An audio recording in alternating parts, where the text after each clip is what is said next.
What's up, water cooler? I'm Tristan Linville, joined by my co-host Michael Callahan. We're here to make manufacturing and technology cool once again with our Water Cooler Talks podcast. Hey, Michael, episode 10. I'm mind blown.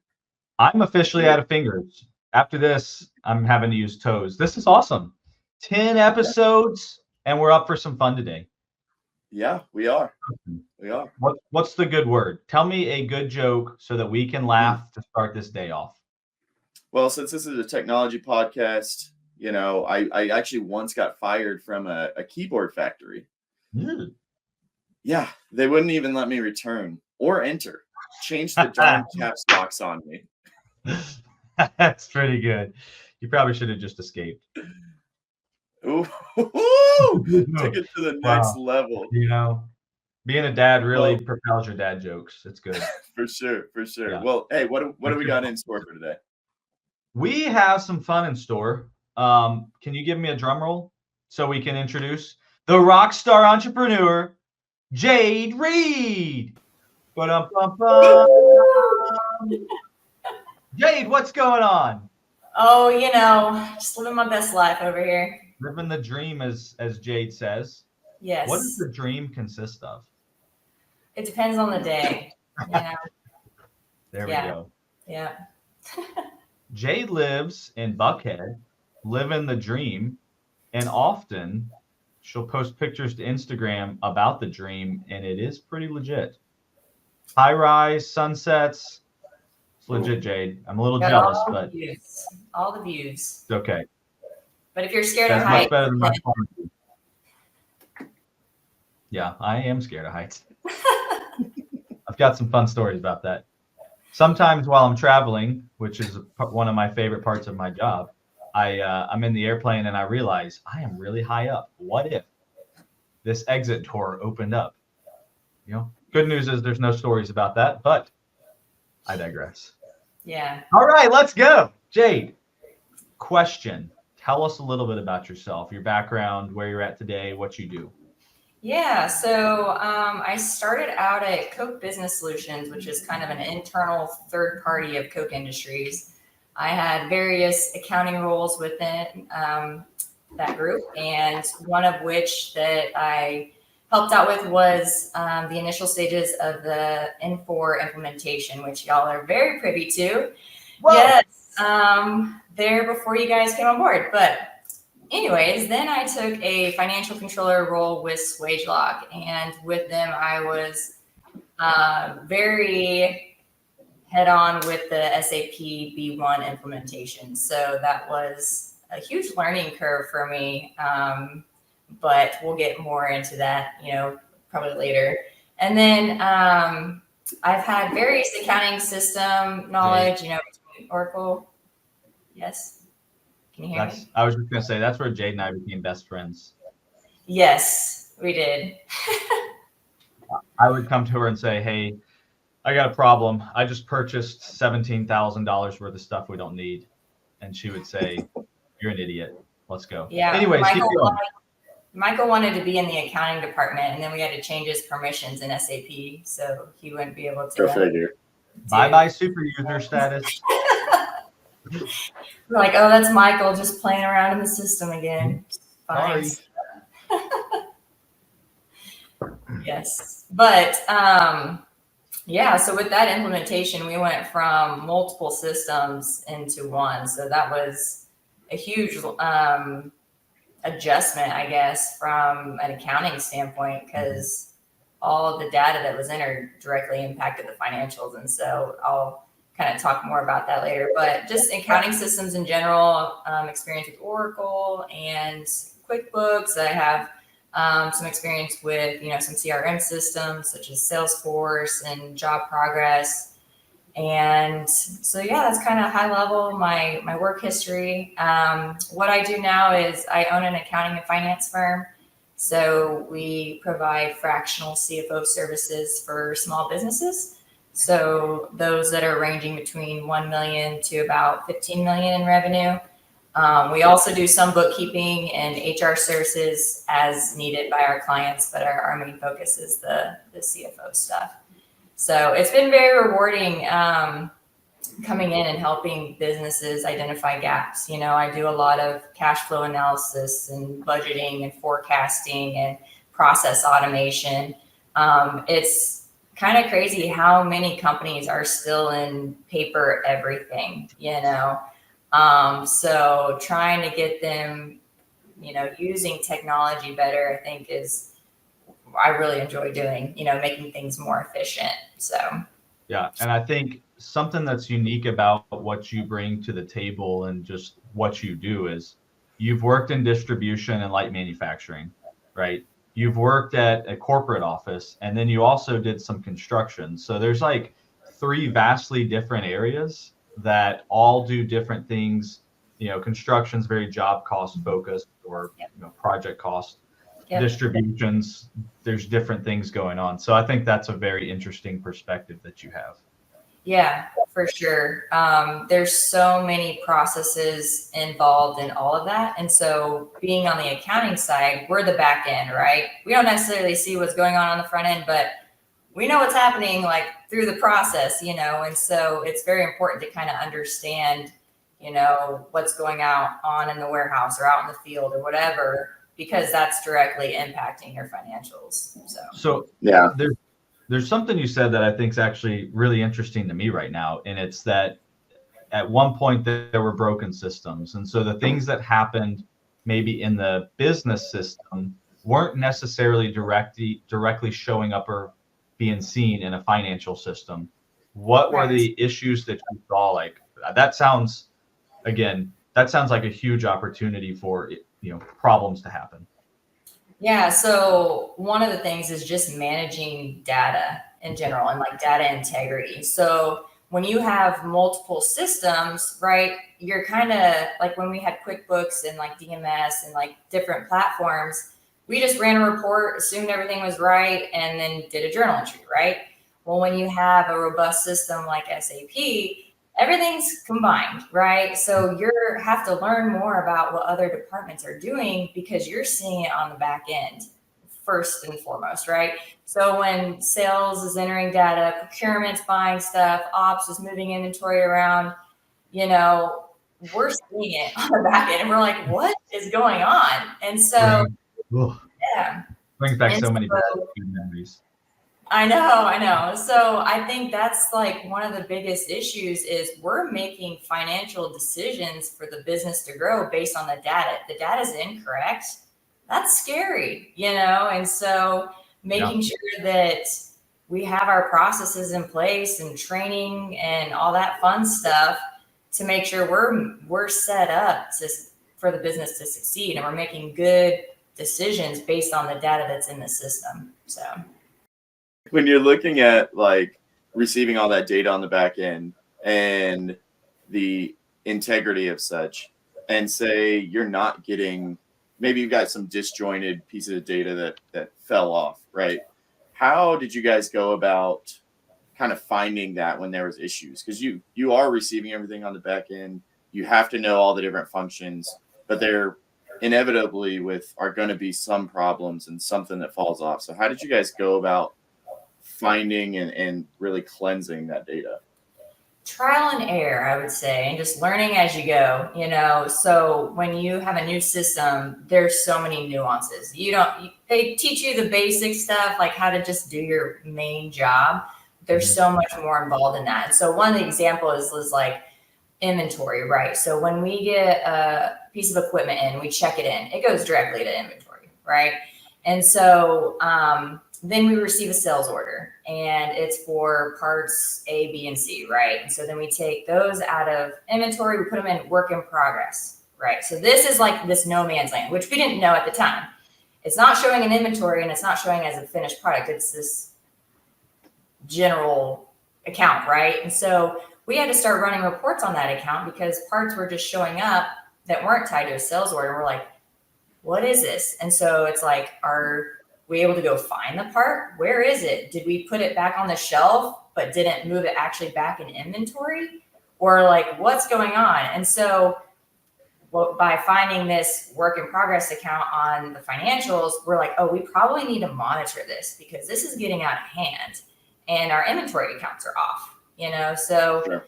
when that happens, you just kind of see things and you're like, I probably should look into this.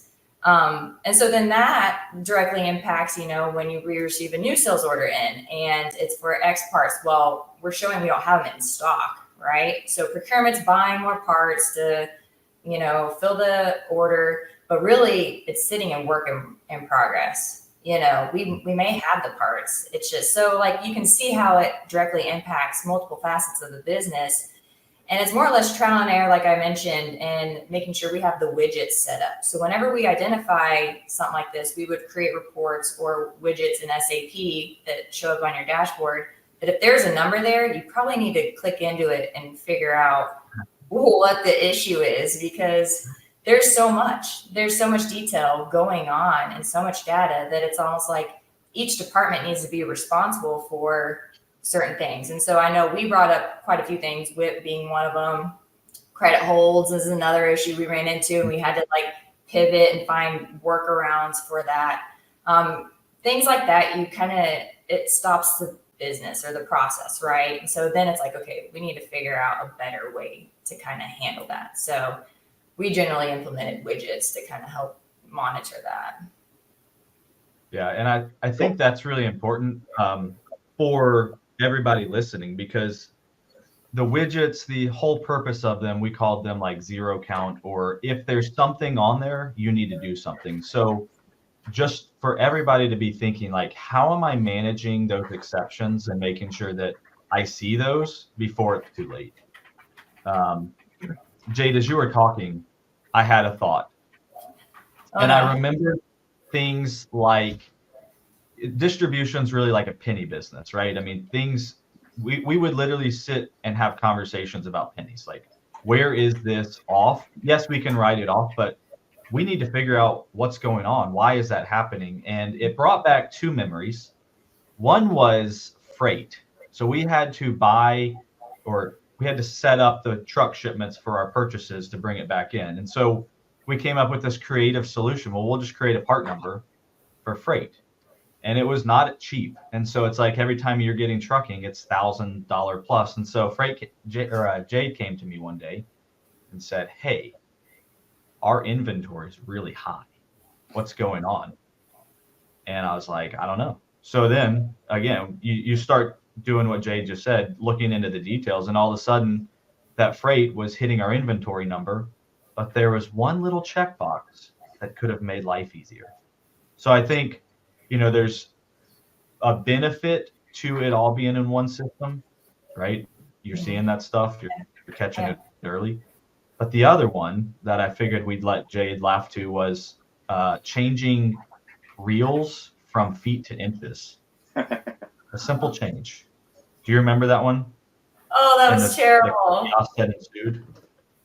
And it still caused so much confusion because we would talk numbers and they're like, wait, what dimensions are we talking? And then we would talk and someone would be confused because it's completely different, like it's like this big to like massive. So that was interesting.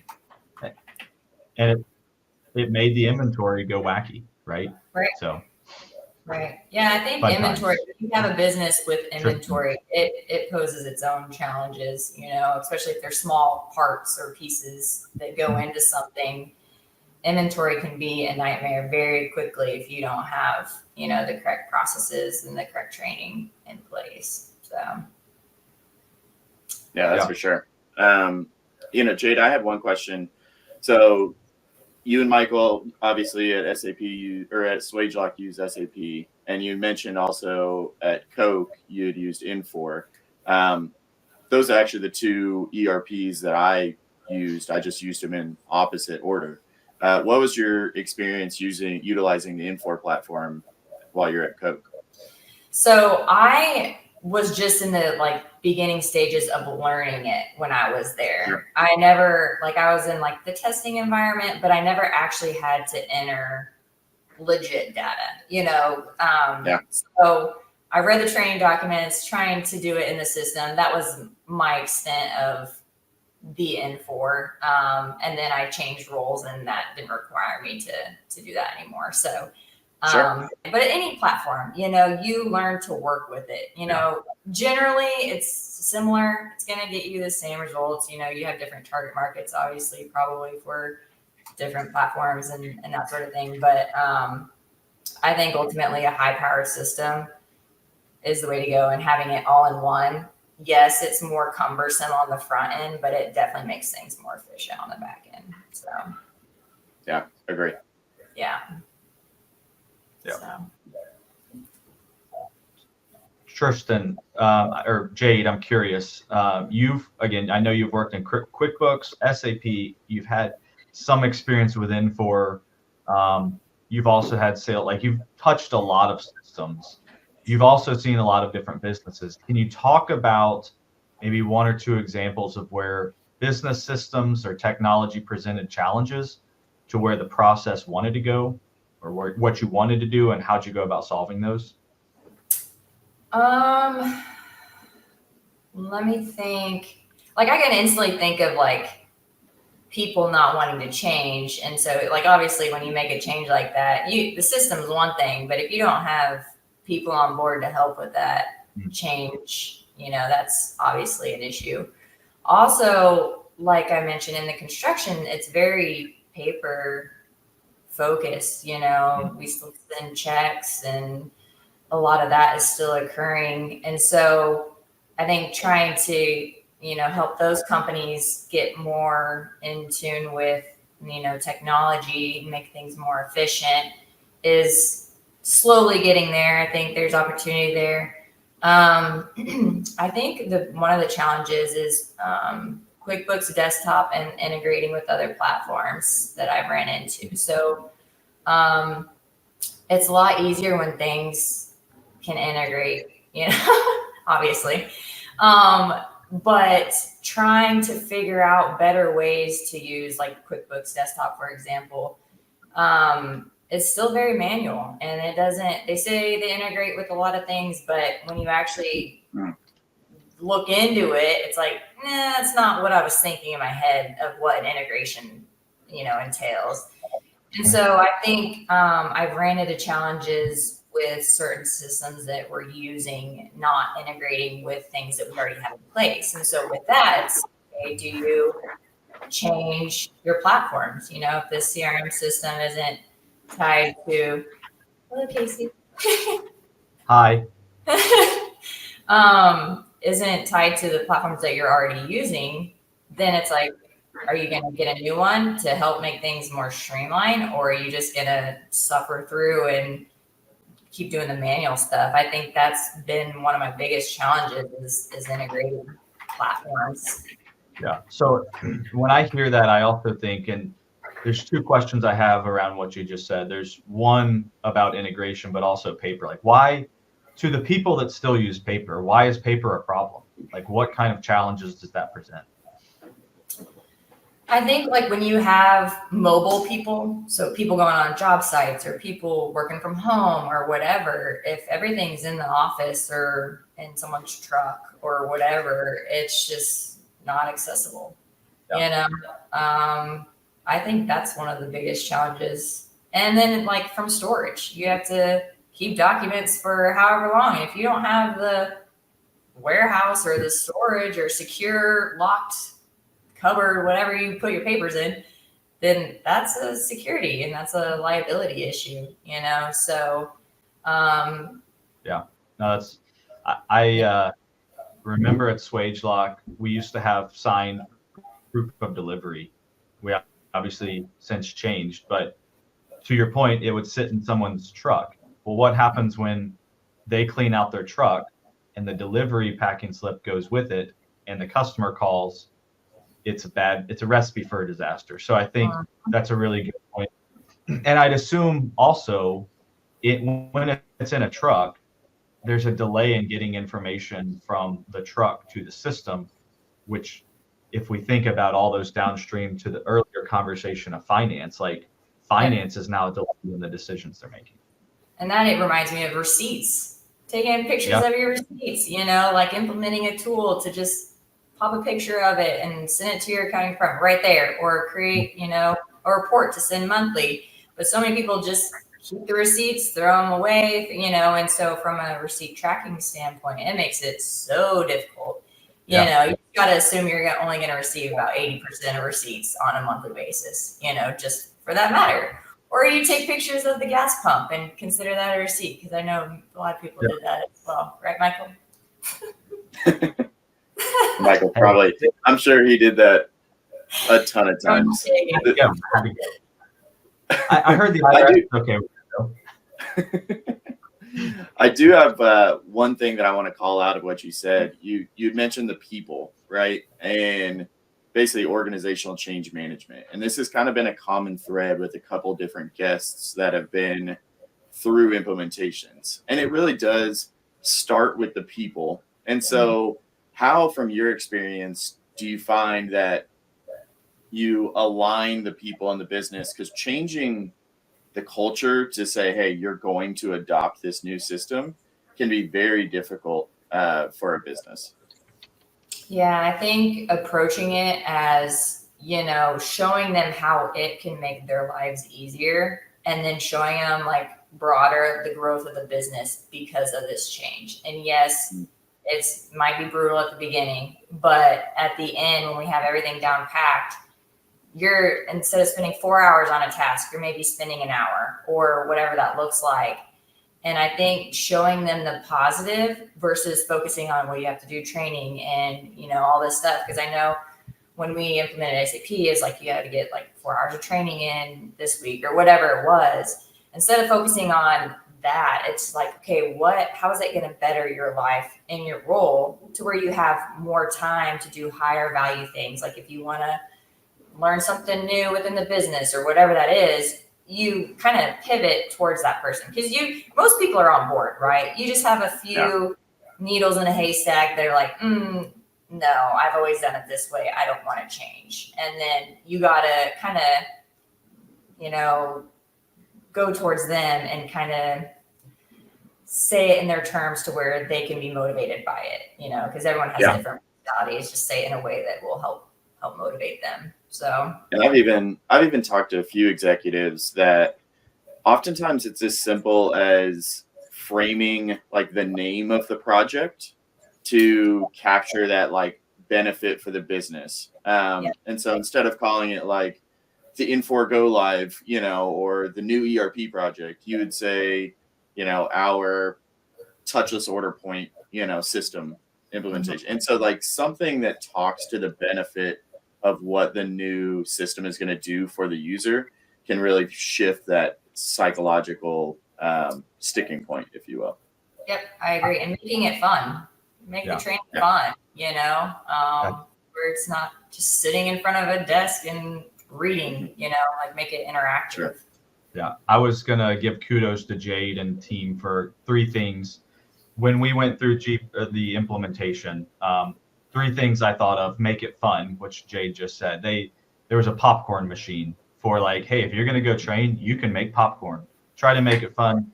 They also really thought about like giving the time to do the training, right? How do we cover your role so you can go do the training? But the third one is something that I learned, which was be careful about the things that you say or the communication you give. We used to say that SAP was going to solve all our problems. That was literally our phrase for a long time because everyone was so excited about modern system. Well, then when we went live and there were so many issues, it was like we set the expectation up here.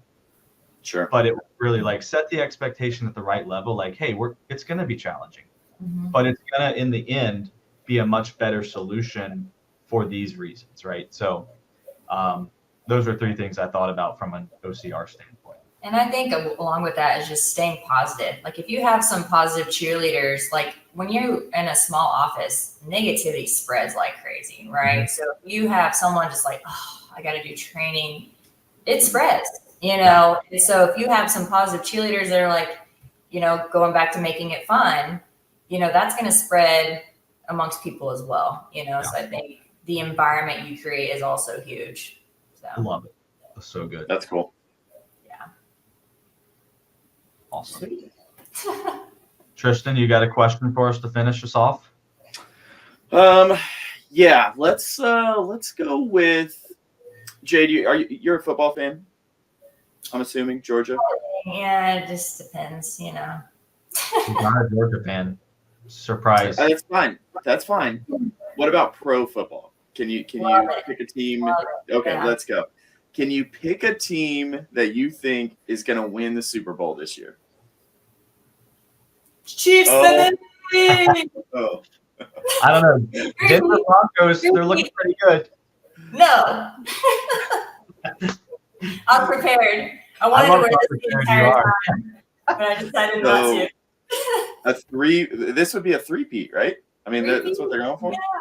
Yeah. All right. So, I'm going to put $10 on them just for do this. it. Do it. I don't even know what their odds are. Is there odds to lose this year? I don't know. You know how they do like the preseason bet things to where if you like throw in $10 now, you get like $1 million if they actually win or whatever. Yeah. If I put $10 in now and they win, I'll probably lose money. That's how good the odds are. I'm pretty sure it's a lock. That's so funny. Hey, they're playing the Falcons this year. September. Let's go. Let's go have some Dirty fun. bird. We're going. Love it. I love it. I love it. Well, guys, Jayde, thank you for coming on. You're a great guest, and your insight into kind of implementations. Like, I learned something as far as like making it fun, because I never had that kind of fun implementation experience. Mine was always a little bit more painful. So I think that's a great outlook to have on all this. And so I really appreciate your perspective. So as always, everyone, drink your H2O. Hope you enjoyed the show, and we'll see you next week. Awesome. Thanks, y'all. See ya. Thanks. Sure.